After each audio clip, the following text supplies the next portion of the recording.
Hello friends. तो कैसे हैं आप लोग। मेरा नाम है प्रखर अवस्थी और आज हम कंस्ट्रक्टर्स और डिस्ट्रक्टर्स के बारे में सीखेंगे। तो क्या है कंस्ट्रक्टर। कंस्ट्रक्टर एक मेंबर फंक्शन है। इसकी खास बात यह है कि आप इसको देखकर ही पहचान सकते हो। कंस्ट्रक्टर का नाम क्लास के नाम से मैच करेगा। किसी क्लास का नाम स्टूडेंट है तो उस क्लास में एक फंक्शन बनाएंगे तो वो कंस्ट्रक्टर कहलाएगा उस क्लास का।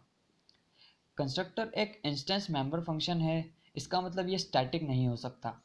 इंस्टेंस मेंबर फंक्शन इंस्टेंस के लिए यानी ऑब्जेक्ट के लिए चलते हैं और उसी के थ्रू कॉल किए जाते हैं।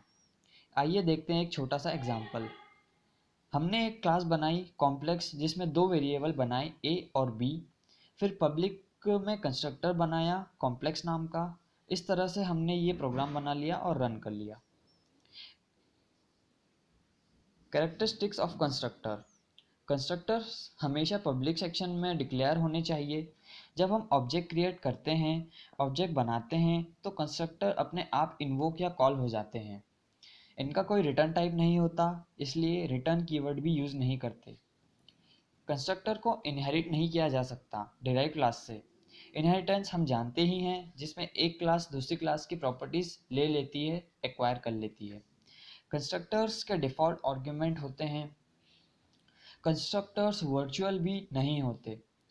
जब कंस्ट्रक्टर को हम एग्जीक्यूट करते हैं मेमोरी में कोई वर्चुअल टेबल नहीं होती, मतलब कि उसमें कोई वर्चुअल पॉइंटर ही डिफाइन नहीं हुआ हो।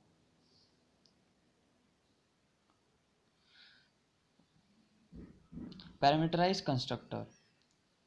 जब हम क्लास में ऑब्जेक्ट क्रिएट करते हैं तो किसी कंस्ट्रक्टर फंक्शन में आर्ग्यूमेंट पास करने के को पैरामीटराइज कंस्ट्रक्टर कहते हैं। जब हम क्लास में ऑब्जेक्ट क्रिएट करते हैं तो किसी कंस्ट्रक्टर फंक्शन में आर्गुमेंट पास करने को पैरामीटराइज्ड कंस्ट्रक्टर कहते हैं। जो कंस्ट्रक्टर आर्गुमेंट लेते हैं उन्हें पैरामीटराइज्ड कंस्ट्रक्टर कहा जाता है। Constructor overloading. हम किसी भी क्लास में एक से ज़्यादा कंस्ट्रक्टर यूज़ कर सकते हैं सेम नेम के, जब तक उनके पास अलग लिस्ट ना हो किसी आर्गुमेंट की। इस कंसेप्ट को कंस्ट्रक्टर ओवरलोडिंग कहते हैं। ओवरलोडेड कंस्ट्रक्टर का नाम सेम होना चाहिए but number of arguments different होने चाहिए। Copy constructor. A copy constructor is used to declare and initialize an object from another object।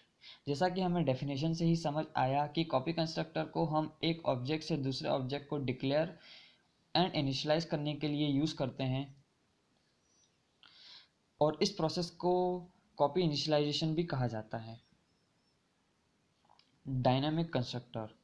Construction के टाइम अगर ऑब्जेक्ट को मेमोरी भी एलोकेट कर दो तो उससे डायनामिक कंस्ट्रक्टर बोलते हैं। इस मेमोरी को हम न्यू ऑपरेटर से बनाते हैं।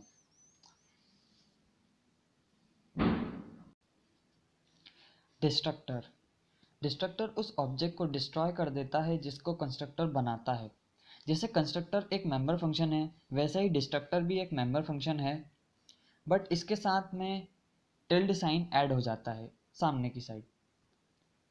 डिस्ट्रक्टर ना तो आर्ग्यूमेंट्स लेता है ना कोई वैल्यू रिटर्न करता है। ये अपने आप ही कॉल हो जाता है जब प्रोग्राम ख़त्म होता है। तो दोस्तों आज हमने कंस्ट्रक्टर और डिस्ट्रक्टर्स के बारे में सीखा। मैं आशा करता हूँ आपको समझ में आया होगा। धन्यवाद।